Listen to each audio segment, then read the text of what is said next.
Hey everybody, my name is John. I play guitar in a band called I Declare War.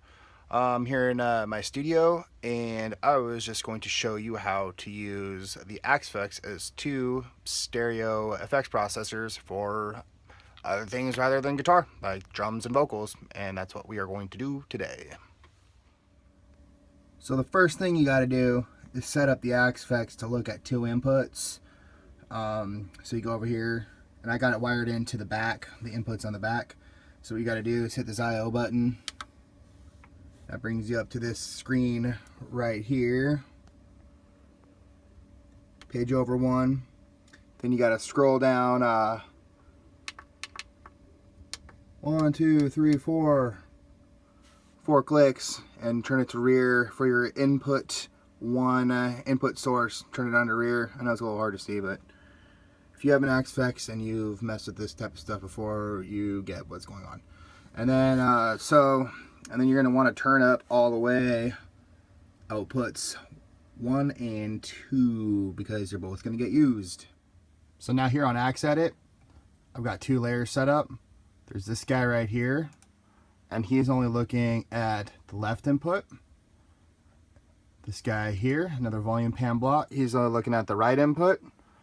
Then this guy goes all the way through, hits this reverb unit, and then comes out here. Then this one comes out, hits this reverb unit, hits the effects loop, and then goes out number 2, which both of those channels will come back into the console. So then that brings us to our console over here, which this is a Midas M32R. This will work exactly the same with the Midas M32, or if you have the Behringer X32, or just another console with some auxiliary sends. It all pretty much is the same concept, same idea. So okay, what I got going on over here is the Axe-Fx channels output 1 comes into right here. This is an auxiliary return, and then output 2 from the Axe-Fx comes back right here. That's another auxiliary return. On this Pro Tools session here, I've got a vocal track highlighted for a loop. And so we're just going to send some snare and vocals through 2 different reverbs coming back in 2 different places. Alright, so I'm going to hit play, and you're just going to start hearing the snare drum. So there's our dry snare drum track coming up right here, right there on channel 3. So I'm going to go over here, fader reverse. Channel 11 is, or this send 11 is sending directly to input 1 on the Axe-Fx. So if I'm hit fader reverse, come over here to my send for the reverb.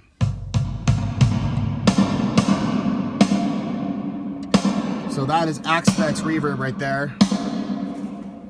You can see it hitting the reverb on the Axe-Fx or the input. And that's going to this first top reverb here. Let's see if I click on here and I just change the reverb. You can hear that it's changing. So that's pretty cool because a lot of these Axe-Fx reverbs are really good. And if you're just using it for a reverb unit, you can try to use all the processing power you can possibly get out of it.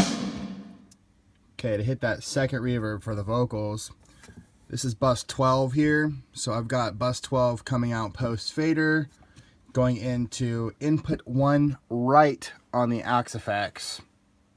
So I'm just gonna play some vocals. There is nothing that I'm giving up with you, nothing that I've had. Go fader over, maybe it's fader just flip, me, but I hit am 12. trying to hold back. Anyone around you, they all say the same. And there's that second reverb from the Axe-Fx. It's going into number 1 right.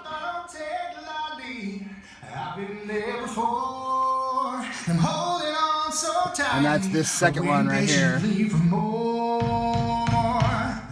is nothing that I'm giving up with you, nothing that I've had. And that's showing output 2 because it's hitting this effects loop. Returning there.